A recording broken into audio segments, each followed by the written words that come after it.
Hiber-Nation 119.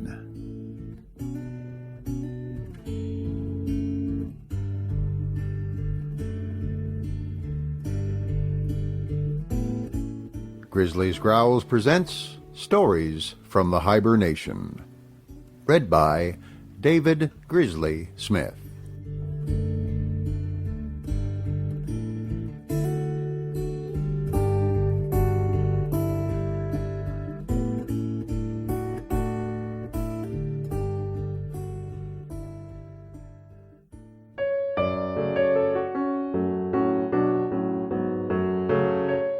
John Stuart Mill, On Liberty. Read by David Grizzly Smith.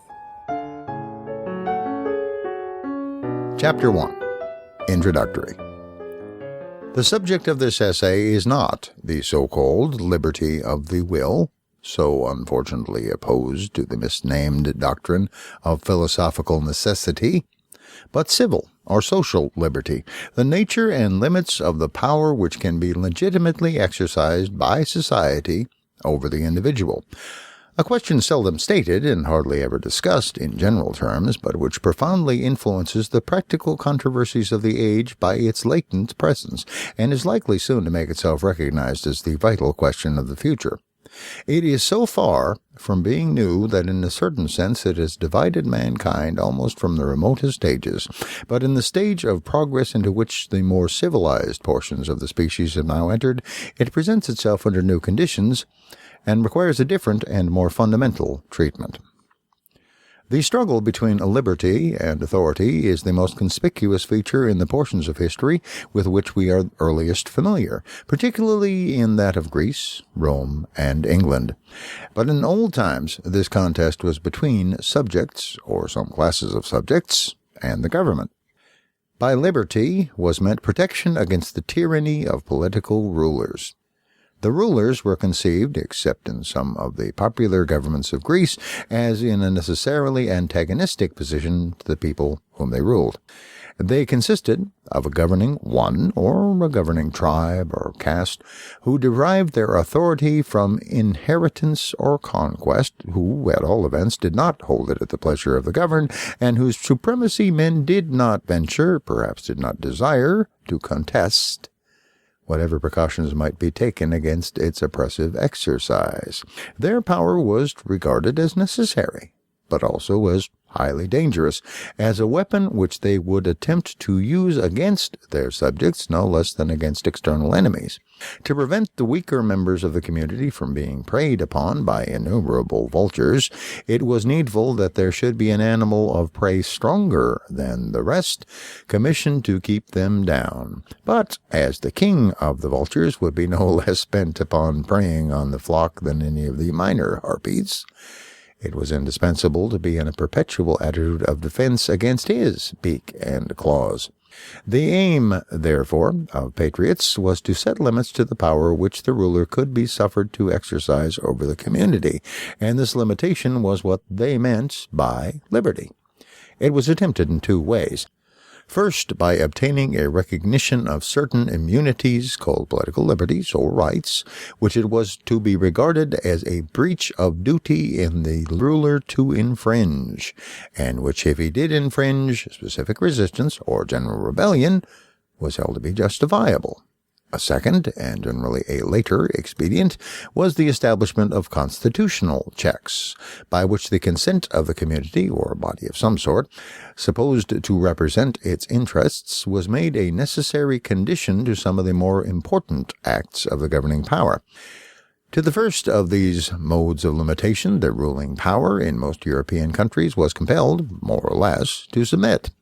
It was not so with the second, and to attain this, or when already in some degree possessed, to attain it more completely, became everywhere the principal object of the lovers of liberty.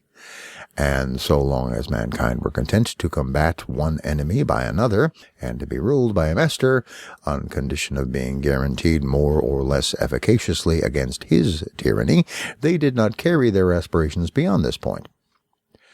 A time, however, came in the progress of human affairs when men ceased to think it a necessity of nature that their governors should be an independent power, opposed in interest to themselves. It appeared to them much better that the various magistrates of the state should be their tenants or delegates, revocable at their pleasure.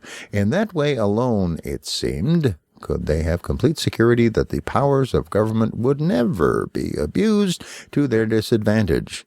By degree, this new demand for elective and temporary rulers became the prominent object of the exertions of the popular party, wherever any such party existed, and superseded to a considerable extent the previous efforts to limit the power of rulers.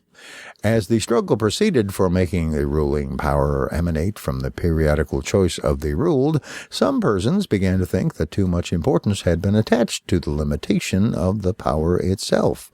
That, it might seem, was a resource against rulers whose interests were habitually opposed to those of the people. What was now wanted was that the rulers should be identified with the people, that their interest and will should be the interest and will of the nation. The nation did not need to be protected against its own will.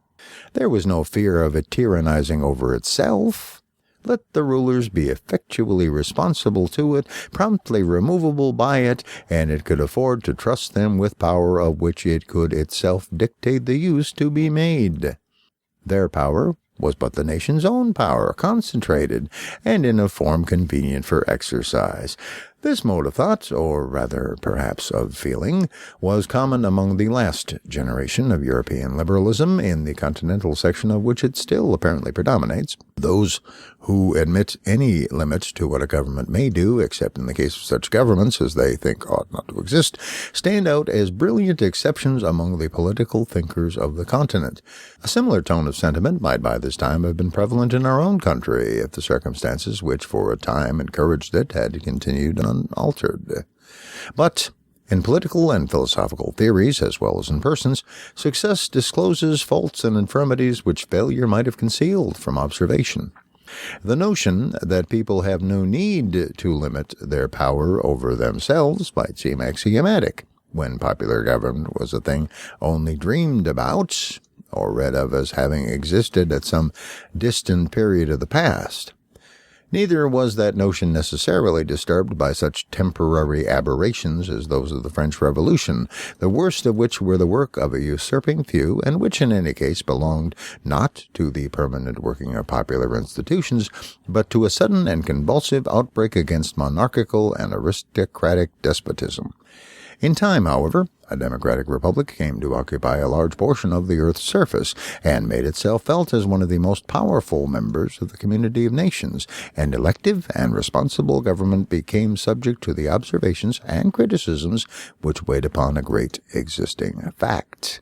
It was now perceived that such phrases as self-government and the power of the people over themselves do not express the true state of the case. The people who exercise the power are not always the same people with those over whom it is exercised, and the self-government spoken of is not the government of each by himself, but of each by all the rest. The will of the people, moreover, practically means the will of the most numerous or most active part of the people, the majority, or those who succeed in making themselves accepted as the majority. The people, consequently, may desire to oppress a part of their number, and precautions are as much needed against this as against any other abuse of power. The limitation, therefore, of the power of government over individuals loses none of its importance when the holders of power are regularly accountable to the community, that is, to the strongest party therein.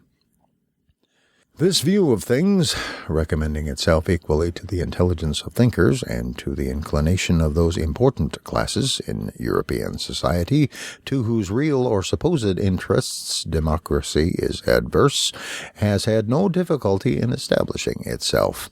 And in political speculations, the tyranny of the majority is now generally included among the evils against which society requires to be on its guard.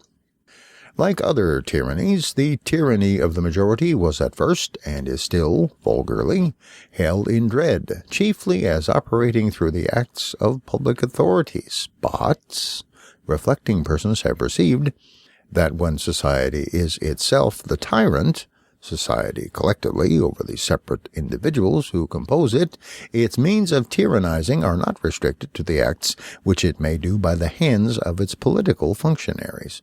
Society can and does execute its own mandates, and if it issues wrong mandates instead of right, or any mandates at all in things which it ought not to meddle, it practices a social tyranny more formidable than many kinds of political oppression, since, though not usually upheld by such extreme penalties, it leaves fewer means of escape, penetrating much more deeply into the details of life, and enslaving the soul itself. Protection, therefore, against the tyranny of the magistrate is not enough. There needs protection also against the tyranny of the prevailing opinion and feeling, against the tendency of society to impose, by other means than civil penalties, its own ideas and practices as rules of conduct on those who dissent from them, to fetter the development and, if possible, prevent the formation of any individuality not in harmony with its ways, and compel all characters to fashion themselves upon the model of its own. There is a limit to the legitimate interference of collective opinion with individual independence, and to find that limit, and maintain it against encroachment, is as indispensable to a good condition of human affairs as protection against political despotism. But though this proposition is not likely to be contested in general terms, the practical question, where to place the limit, how to make the fitting adjustment between individual independence and social control, is a subject on which nearly everything remains to be done. All that makes existence valuable to anyone depends on the enforcement of restraints upon the actions of other people. Some rules of conduct, therefore, must be imposed, by law in the first place, and by opinion on many things which are not fit subjects for the operation of law. Now, what these rules should be is the principal question of human affairs, but if we accept a few of the most obvious cases, it is one of those which least progress has been made in resolving. No two ages, scarcely any two countries have decided it alike, and the decision of one age or country is a wonder to another. Yet the people of any given age and country no more suspect any difficulty in it than if it were a subject on which mankind had always been agreed. The rules which obtain among themselves appear to them self-evident and self-justifying. This all but universal illusion is one of the examples of the magical influence of custom, which is not only, as the proverb says, a second nature, but is continually mistaken for the first. The effect of custom, in preventing any misgiving respecting the rules of conduct which mankind impose on one another, is all the more complete because the subject is one on which it is not generally considered necessary that reasons should be given, either by one person to others or by each to himself. People are accustomed to believe, and have been encouraged in the belief, by some who aspire to the character of philosophers, that their feelings on subjects of this nature are better than reasons, and render reasons unnecessary. The practical principle which guides them to their opinions on the regulation of human conduct is the feeling in each person's mind that everybody should be required to act as he and those with whom he sympathizes would like them to act. No one, indeed, acknowledges to himself that his standard of judgment is his own liking, but an opinion on a point of conduct not supported by reasons can only count as one person's preference, and if the reasons, when given, are a mere appeal to a similar preference felt by other people, it is still only many people's liking instead of one. To an ordinary man, however, his own preference, thus supported, is not only a perfectly satisfactory reason, but the only one he generally has for any of his notions of morality, taste, or propriety, which are not expressly written in his religious creed, and his chief guide in the interpretation even of that. Men's opinions, accordingly, on what is laudable or blamable, are affected by all the multifarious causes which influence their wishes in regard to the conduct of others, and which are as numerous as those which determine their wishes on any other subject. Sometimes their reason, at other times their prejudices or superstitions, often their social affectations, not seldom their antisocial ones, their envy or jealousy, their arrogance or contemptuousness, but most commonly their desires or fears for themselves, their legitimate or illegitimate self-interest. Wherever there is an ascendant class, a large portion of the morality of the country emanates from its class interests and its feelings of class superiority. The morality between the Spartans and the Helots, between planters and Negroes, between princes and subjects, between nobles and roturiers, between men and women, has been, for the most part, the creation of those class interests and feelings, and the sentiments thus generated react in turn upon the moral feelings of the members of the ascendant class in their relations among themselves, where, on the other hand, a class formerly ascendant has lost its ascendancy, or where its ascendancy is unpopular, the prevailing moral sentiments frequently bear the impress of an impatient dislike of superiority. Another grand determining principle of the rules of conduct, both in act and forbearance, which have been enforced by law or opinion, has been the servility of mankind towards the supposed preferences or aversions of their temporal masters or of their gods. This servility, though essentially selfish, is not hypocrisy. It gives rise to perfectly genuine sentiments of abhorrence. It made men burn magicians and heretics. Among so many baser influences, the general and obvious interests of society have, of course, had a share, and a large one, in the direction of the moral sentiments, less, however, as a matter of reason, and on their own account, than as a consequence of the sympathies and antipathies which grew out of them, and sympathies and antipathies which had little or nothing to do with the interests of society have made themselves felt in the establishment of moralities with quite as great force. The likings and dislikings of society, or some powerful portion of it, are thus the main thing which has practically determined the rules laid down for general observance under the penalties of law or opinion. And in general, those who have been in advance of society in thought and feeling have left this condition of things unassailed in principle, however they may have come into conflict with it in some of its details. They have occupied themselves rather in inquiring what things society ought to like or dislike than in questioning whether its likings or dislikings should be a law to individuals. They preferred endeavoring to alter the feelings of mankind on the particular points on which they were themselves heretical, rather than make common cause in defense of freedom with heretics generally. And the only case in which the higher ground has been taken on principle and maintained with consistency by any but an individual here and there is that of religious belief.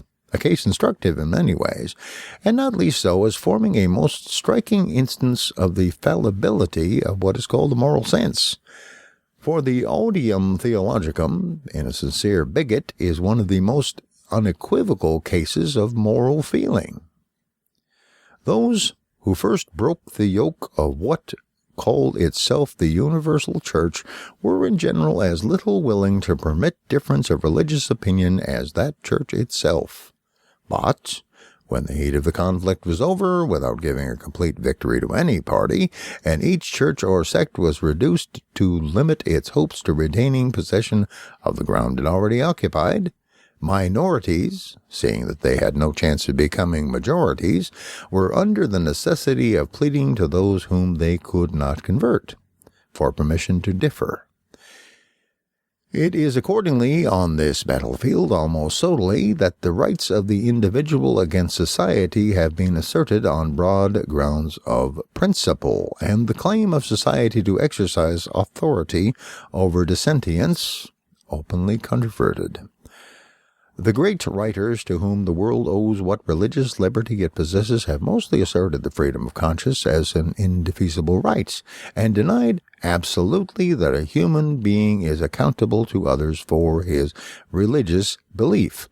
Yet, So natural to mankind is intolerance in whatever they really care about, that religious freedom has hardly anywhere been practically realized, except where religious indifference, which dislikes to have its peace disturbed by theological quarrels, has added its weight to the scale. In the minds of almost all religious persons, even in the most tolerant countries, the duty of toleration is admitted with tacit reserves. One person will bear with dissent in matters of church government, but not of dogma. Another can tolerate everybody, short of a papist or a Unitarian. Another, everyone who believes in revealed religion. A few extend their charity a little farther, but stop at the belief in a God and in a future state. Wherever the sentiment of the majority is still genuine and intense, it is found to have abated little of its claim to be obeyed. Now, in England, from the peculiar circumstances of our political history, though the yoke of opinion is perhaps heavier, that of law is lighter than in most other countries of Europe. And there is considerable jealousy of direct interference by the legislative or executive power with private conduct, not so much from any just regard for the independence of the individual as from the still subsisting habit of looking on the government as representing the opposite interest to the public. The majority have not yet learnt to feel the power of the government their power, or its opinions their opinions. When they do so, individual liberty will probably be as much exposed to invasion from the government as it already is from public opinion. But as yet, there is considerable amount of feeling ready to be called forth against any attempt of the law to control individuals in things in which they have not hitherto been accustomed to be controlled by it. And this with very little discrimination as to whether the matter is or is not within the legitimate sphere of legal control, insomuch that the feeling, highly salutary on the whole, is perhaps quite as often misplaced as well-grounded in the particular instances of its application. There is, in fact, no recognized principle by which the propriety or impropriety of government interference is customarily tested. People decide according to their personal preferences. Some, whenever they see any good to be done or evil to be remedied, would willingly instigate the government to undertake the business, while others prefer to bear almost any amount of social evil rather than add one to the departments of human interests amenable to governmental control.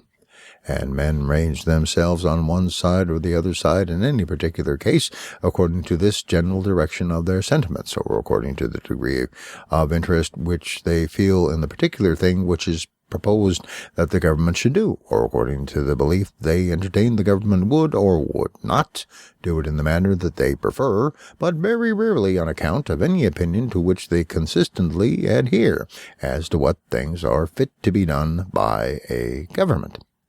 And it seems to me that in consequence of this absence of rule or principle, one side is at present as often wrong as the other. The interference of government is, with about equal frequency, improperly invoked and improperly condemned.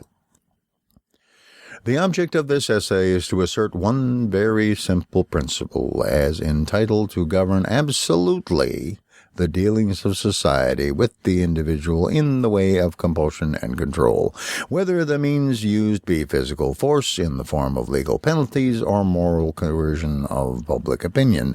That principle is that the sole end for which mankind are warranted individually or collectively in interfering with the liberty of action of any of their number is self-protection, that the only purpose for which power can rightfully be exercised over any member of a civilized community against his will is to prevent harm to others.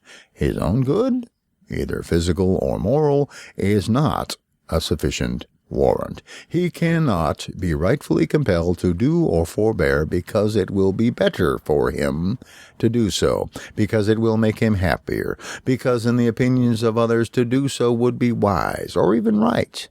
These are good reasons for remonstrating with him, or reasoning with him, or persuading him, or entreating him, but not for compelling him. or visiting him with any evil, in case he do otherwise. To justify that, the conduct from which it is desired to deter him must be calculated to produce evil to someone else. The only part of the conduct of any one for which he is amenable to society is that which concerns others. In the part which merely concerns himself, his independence is of right absolute. Over himself, over his own body and mind, the individual is sovereign. It is perhaps hardly necessary to say that this doctrine is meant to apply only to human beings in the maturity of their faculties. We're not speaking of children, or of young persons below the age which the law may fix as that of manhood or womanhood. Those who are still in a state to require being taken care of by others must be protected against their own actions as well as against external injury. For the same reason we may leave out of consideration those backward states of society in which the race itself may be considered as in its non-age. The early difficulties in the way of spontaneous progress are so great that there is seldom any choice of means for overcoming them, and a ruler full of the spirit of improvement is warranted in the use of any expedients that will attain an end perhaps otherwise unattainable. Despotism is a legitimate mode of government in dealing with barbarians, provided the end is their improvement, and the means justified by actually effecting that end. Liberty as a principle has no application to any state of things anterior to the time when mankind have become capable of being improved by free and equal discussion. Until then, there is nothing for them but implicit obedience to an Akbar or a Charlemagne, if they are so fortunate as to find one. But as soon as mankind have attained the capacity of being guided to their own improvement by conviction or persuasion, a period long since reached in all nations with whom we need here concern ourselves, compulsion, either in the direct form or in that of pains and penalties for non-compliance, is no longer admissible as a means to their own good, and justifiable only for the security of others. It is proper to state that I forego any advantage which could be derived to my argument from the idea of abstract right, as a thing independent of utility. I regard utility as the ultimate appeal on all ethical questions, but it must be utility in the largest sense, grounded on the permanent interests of man as a progressive being. Those interests, I contend, authorize the subjection of individual spontaneity to external control only in respect to those actions of each which concern the interest of other people. If anyone does an act hurtful to others, there is a prima facie case for punishing him by law, or where legal penalties are not safely applicable, by general disapprobation. There are also many positive acts for the benefit of others which he may rightfully be compelled to perform, such as to give evidence in a court of justice, to bear his fair share in the common defense, or in any other joint work necessary to the interest of the society of which he enjoys the protection, and to perform certain acts of individual beneficence, such as saving a fellow creature's life, or interposing to protect the defenseless against ill usage, things which, whenever it is obviously a man's duty to do, he may rightfully be made responsible to society for not doing. A person may cause evil to others not only by his actions but by his inaction, and in either case he is justly accountable to them for the injury. Now, the latter case, it is true, requires a much more cautious exercise of compulsion than the former. To make anyone answerable for doing evil to others is the rule. To making answerable for not preventing evil is, comparatively speaking, the exception. Yet there are many cases clear enough and grave enough to justify that exception. In all things which regard the external relations of the individual, he is de jure amenable to those whose interests are concerned, and if need be, to society as their protector. There are often good reasons for not holding him to the responsibility, but these reasons must arise from the special expediencies of the case, either because it is a kind of case in which he is on the whole likely to act better, when left to his own discretion, than when controlled in any way in which society have it in their power to control him, or because the attempt to exercise control would produce other evils, greater than those which it would prevent. When such reasons as these preclude the enforcement of responsibility, the conscience of the agent himself should step into the vacant judgment seat and protect those interests of others which have no external protection, judging himself all the more rigidly because the case does not admit of his being made accountable to the judgment of his fellow creatures. But there is a sphere of action in which society, as distinguished from the individual, has, if any, only an indirect interest, comprehending all that portion of a person's life and conduct which affects only himself, or, if it also affects others, only with their free, voluntary, and undeceived consent and participation. When I say only himself, I mean directly, and in the first instance, for whatever affects himself may affect others through himself, and the objection, which may be grounded on this contingency, will receive consideration in the sequel. This, then, is the appropriate region of human liberty.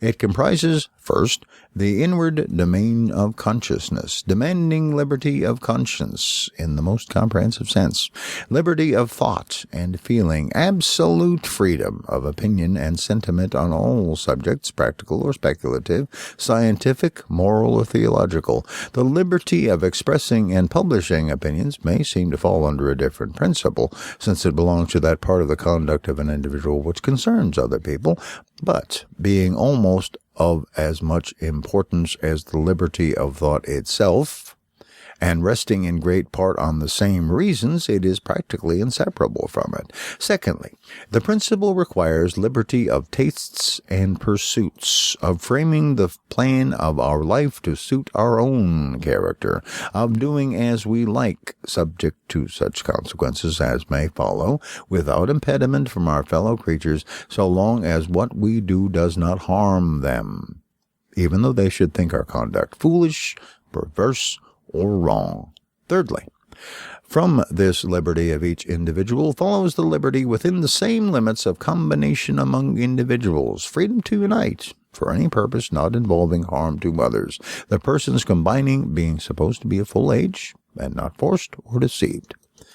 Now, no society in which these liberties are not, on the whole, respected is free, whatever may be its form of government, and none is completely free in which they do not exist absolute and unqualified. The only freedom which deserves the name is that of pursuing our own good in our own way, so long as we do not attempt to deprive others of theirs or impede their efforts to obtain it. Each is the proper guardian of his own health, whether bodily or mental and spiritual. Mankind are greater gainers by suffering each other to live as seems good to themselves than by compelling each to live as seems good to the rest.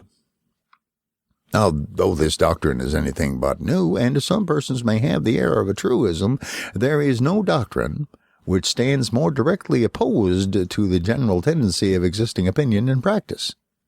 Society has expended fully as much effort in the attempt, according to its lights, to compel people to conform to its notions of personal as of social excellence. The ancient commonwealths thought themselves entitled to practice, and the ancient philosophers countenanced, the regulation of every part of private conduct by public authority on the ground that the state had a deep interest in the whole bodily and mental discipline of every one of its citizens, a mode of thinking which may have been admissible in small republics surrounded by powerful enemies, in constant peril of being subverted by foreign attack or internal commotion, and to which even a short interval of relaxed energy and self-command might so easily be fatal that they could not afford to wait for the salutary permanent effects of freedom.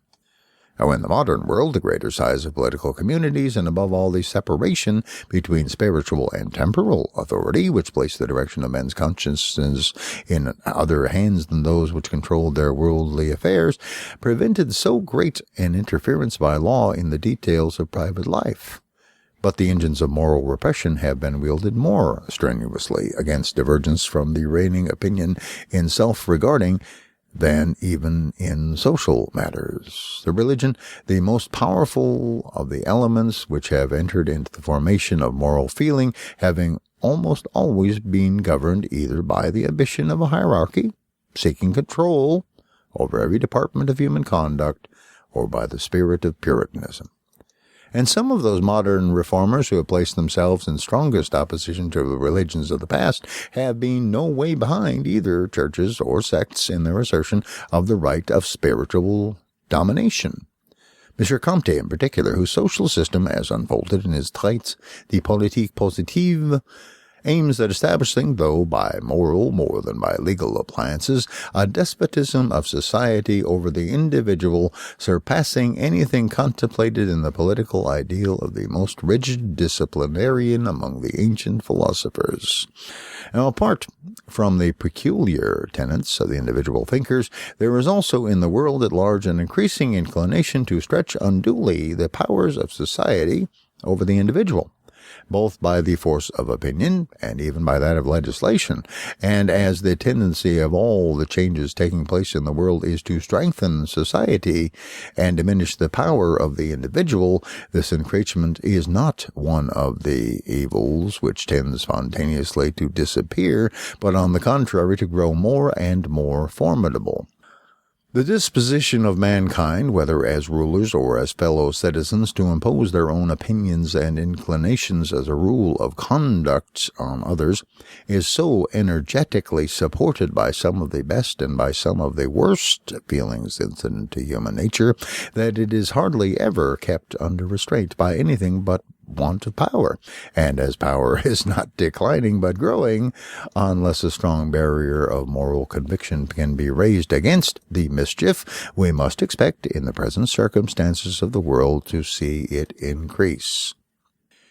It will be convenient for the argument if, instead of at once entering upon the general thesis, we confine ourselves in the first instance to a single branch of it, on which the principle here stated is, if not fully, yet to a certain point recognized by the current opinions.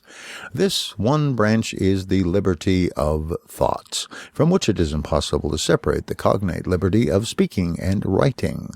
Now, although these liberties, to some considerable amount, form part of the political morality of all countries which profess religious toleration and free institutions, the grounds, both philosophical and practical, on which they rest are perhaps not so familiar to the general mind, nor so thoroughly appreciated by many even of the leaders of opinion as might have been expected. Those grounds, when rightly understood, are of much wider application than to only one division of the subject, and a thorough consideration of this part of the question will be found the best introduction to the remainder. Those to whom nothing which I am about to say will be new may therefore, I hope, excuse me, if on a subject which for now 3 centuries has been so often discussed, I venture one discussion more.